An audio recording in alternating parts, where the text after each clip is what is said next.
자, 본문 한번 읽어 드리겠습니다. 요 유명한 지문이야. 이 처음 보는 사람.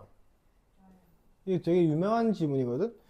경제학에서 증거에 근거한 정책 논의를 위해 사건의 효과를 평가해야 할 경우가 많다. 어떤 사건의 효과를 평가한다는 것은 사건 후의 결과,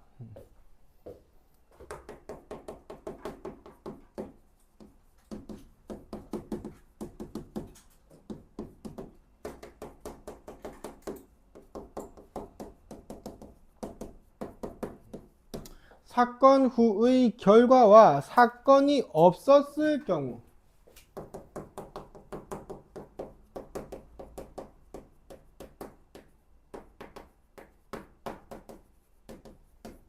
요 두 가지의 결과를 비교하는 게 가장 정확하겠죠.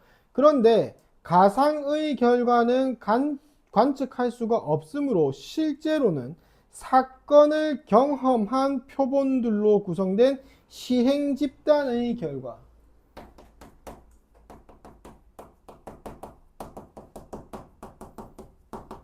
그러면 이 시행 집단은 사건을 경험했습니다. 사건을 경험을 했고요. 사건을 경험하지 않은 표본들로 구성된 비교 집단의 결과.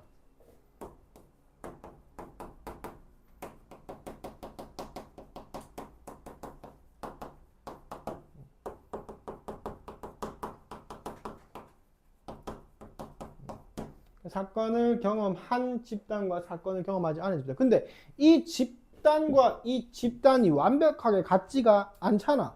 그지? 이 작업의 관건은 사건 이외의 결과 차이에 날 이유가 없는 두 집단을 구성해. 최대한 요 두 집단의 차이가 사건 이외에는 차이가 없도록 구성하는 것이 가장 중요한데, 어떤 사건이 임금에 미친 효과를 평가할 때 사건이 없었다면 시행 집단과 비교 집단의 평균 임금이 같을 수밖에 없도록 두 집단을 구성한다. 이를 위해서 두 집단의 표본이 임의로 배정되는 사건을 설계하는 실험적 방법이 이상적이다. 여기서 두 가지는 실험적 방법.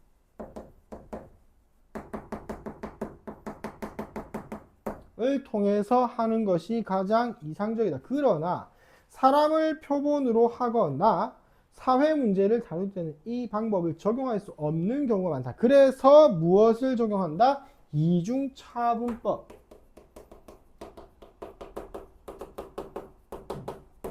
이중차분법인데, 이건 뭐냐면은 시행 집단에서 일어난 변화,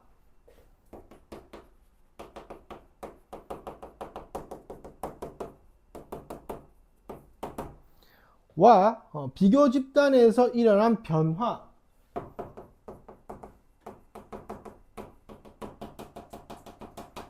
그럼 잘 생각해봐. 시행 집단의 변화니까 요거는 뭐겠어?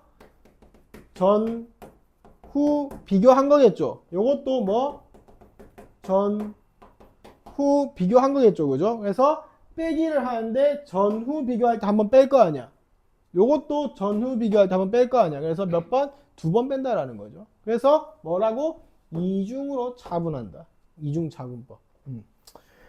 그래서 이는 사건이 없었더라도 비교 집단에서 일어난 변화와 같은 크기의 변화가 시행 집단에서도 일어났을 거예요. 그래서 여기서는 뭐? 변화와 변화가 같았을 거라는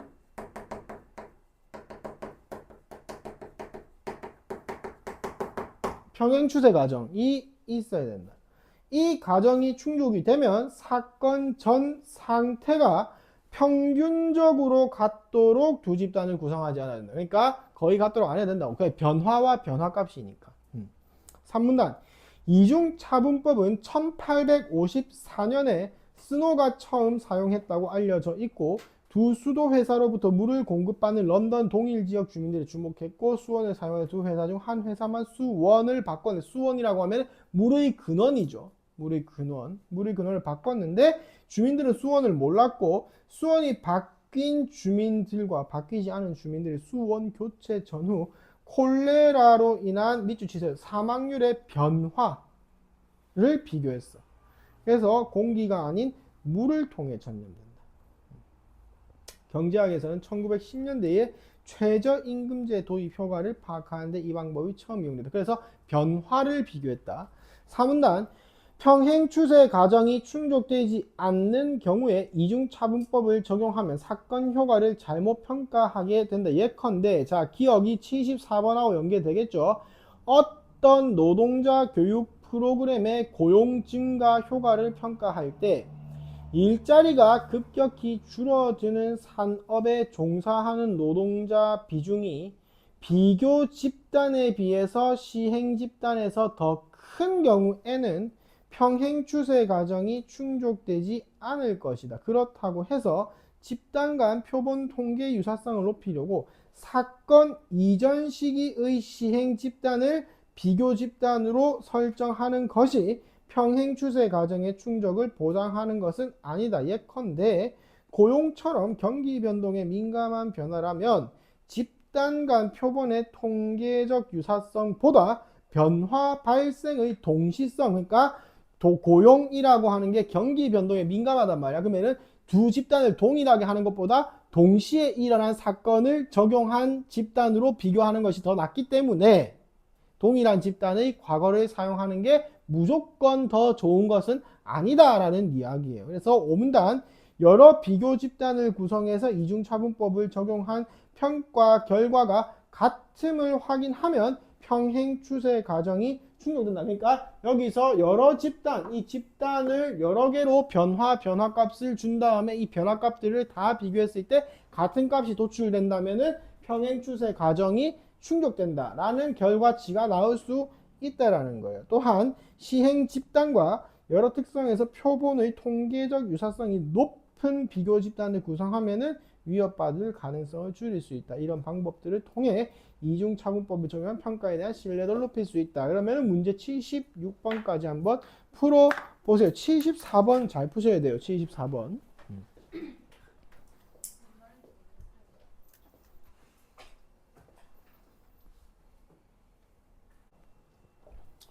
73번에 답이 1번이에요. 2번 많이 하셨는데. 야, 실험적 방법 동그라미 쳐봐. 실험적 방법. 실험적 방법인데 적어놨잖아. 실험적 방법은 뭐랑 뭐 비교한다 했어? 시행 집단의 결과와 비교 집단의 결과 비교한다 했잖아. 1번에 뭐라고 돼 있어요? 시행 집단의 전후. 틀렸죠? 2번 많이 하셨는데 1문단 맨 마지막 줄 가보세요. 이 방법을 적용할 수 없는 경우가 많다라고 되어 있는 거지 이 방법의 적용이 불가능하다라고 되어 있어요? 아니죠. 이 방법을 적용할 수 없는 경우가 많다라는 것은 이 방법을 적용하는 경우는 있다 없다? 있긴 하다. 근데 많진 않다. 이런 내용이죠. 됐어요? 요거 조금 낚였었고 74번 한번 보세요. 74번 IQ 테스트 하는 것 같아요. 이거 볼 때마다 좀 짜증나요. 프로그램이 없었다면 시행 집단에서 일어났을 고용률 증가는 비교 집단에서 일어난 고용률 증가보다 자 프로그램이 없었어. 그럼 고용률 증가 시행 집단은 지금 어떤 상태인데 일자리가 급격하게 줄어드는 산업이잖아. 맞아. 그러면 실업이 굉장히 높은 거죠. 사람들이 잘리고 있단 말이야. 많이. 그러면은 고용률 증가가 일어나겠냐 안 일어나겠냐? 안 일어나겠죠. 고용률 증가가 될 수가 없겠지. 고용률 증가는 비교 집단에서 일어난 고용률 증가보다 어떻게 돼야 돼 그러면은? 작아야 되겠죠. 한쪽 집단에 실업이 많이 일어나고 있으니까. 그지? 그러면 작을 것이다. 그러므로 기억에다가 이중차분법을 적용해서 평가한 프로그램의 고용 증가 효과는 자 그랬을 때 이 비교 집단은 지금 뭐야? 실업이 많이 안 일어나고 있는 집단이란 말이야. 맞아. 그거랑 비교했을 때 자 평행 추세 과정이 충족되는 비교 집단 야 비교 집단의 평행 추세 과정이 만족됐대. 실업이 많이 일어날 거 아니야. 그럼 고용률 증가는 어떻게 될 거야? 줄고 있겠지. 그러면 뒤에 빼는 이 값이 어떻게 되는 거야? 작아지고 있지.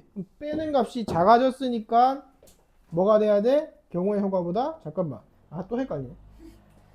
이중차분법을 적용해가지고 평가한 프로그램 고용 증가 효과는 평행 추세 가정이 충족되는 비율 증가. 작을 것이다. 작을 것이다. 맞죠?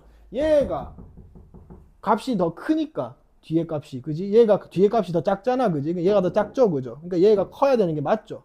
그러니까 작을 것이다 들어가면 되죠. 74번에 답 5번 되면 되겠죠. 어려운 거 맞아요. 75번이 요 글을 잘 설명해주고 있거든. 75번 한번 봐봐. 아래의 표는 S 국가의 P주와 그에 인접한 Q주에 위치한 식당들을 1992년 1월 초와 12월 말에 조사한 결과 일부고, P주는 1992년 4월에 최저임금을 시간당 4달러에서 5달러로 올렸고, Q주는 1992년에 최저임금을 올리지 않았다. 그럼 P주에서는 사건이 일어났네요. 맞아요? 그럼 시행집단이 되겠죠. 그리고 Q주는 사건이 일어나지 않았네요. 뭐가 되겠어요? 비교집단이 되겠죠. 그런데 P주 저임금 식당들은 최저임금 인상 전에 시간당 4달러 임금을 지급했고, 최저임금 인상 후에 임금이 상승했고, P임금 고임금 식당들은 최저임금이 인상 전에 이미 5달러보다 더 높은 임금을 지급했고, 최저임금 인상 후에 임금이 상승하지 않았다. 그러면은 자 갑시다. 밑에 표에서 P주의 저임금 식당은 뭐가 되는 거예요? 시행집단 되겠죠. 그리고 P주 고임금 식당은 안 올렸으니까 뭐 될 거야? 비교집단 되겠죠. Q주 식당들도 안 올렸으니까 뭐 되겠어요? 비교집단 되겠죠. 근데 비교집단 두 개 비교해 보세요. 사건 전에 P주 고임금 식당의 피고용인 수는 사건 전 P주는 22.3이고 Q주는 23.3. 값이 다르죠. 맞아요. 사건 후에는 20.2고 21.2로 값은 다르죠. 근데 변화값은 어때? 마이너스 2.1로 같죠? 그러면은 두 개가 마이너스 값이 같다라는 것은 평행추세 가정을 만족한다라는 거예요. 이렇게 되는 거지. 그래서 단순히 그냥 P주 고임금 식당, P주 저임금 식당을 비교하는 것보다 무엇을 비교한다? 변화값을 비교하는 것이 이중차분법의 목적이다. 왜? 변화값을 비교해 보니까 굳이 P주, Q주 값 수치보다는 변화량은 같았잖아. 그지? 이 변화량을 가지고 비교하겠다라는 거야. 1번에 최저임금 인상 후에 시행집단 누구? P주죠. 그죠? 변화 1.3, 변화 1.3이라고 적혀있죠. 그죠? 2번 시행집단과 비교집단의 식당들이 종류나 매출액 수준 등 특성에서 통계적 유사성이 높을수록 평가에 대한 신뢰도가 높아지는 거 맞겠죠. 그죠? 3번 비교집단을 Q주 식당들로 택해서 이중차분법을 적용하면은 고용효과는 3.4, 1.3 빼기 마이너스 2.1이니까 마이너스 플러스 되죠. 3.4. 요 정도는 아시죠? 그죠? 나도 아는데 니네가 모르면 안 되겠지. 그지? 4번 비교 집단 변화를 P주 고임금 식당의 1년 변화로 파악할 경우 더 신뢰할 수 있다. 아까 전에 본문에서 이야기했죠. 동일한 집단의 과거랑 비교하는 것이 더 통계적 유사성이 높다고 말할 수 없다라고 얘기를 했어요. 맞아요? 5번 비교 집단을 Q주 식당들로 택하든 P주 고임금 식당들로 택하든 비교 집단에서 일어난 변화가 동일하다는 사실은 평행 추세 가정 신뢰도 높인다. 맞죠? 그죠? 76번의 답 2번입니다. 이 글은 선생님도 한 지금 네 번째 풀고 있거든. 요거는 조금 많이 풀어봐야 된다. 계속 읽어봐야 됩니다. 여러 번 읽어봐야지 이해가 가능해요. 첫 번째 이해 안 되는 거 맞습니다.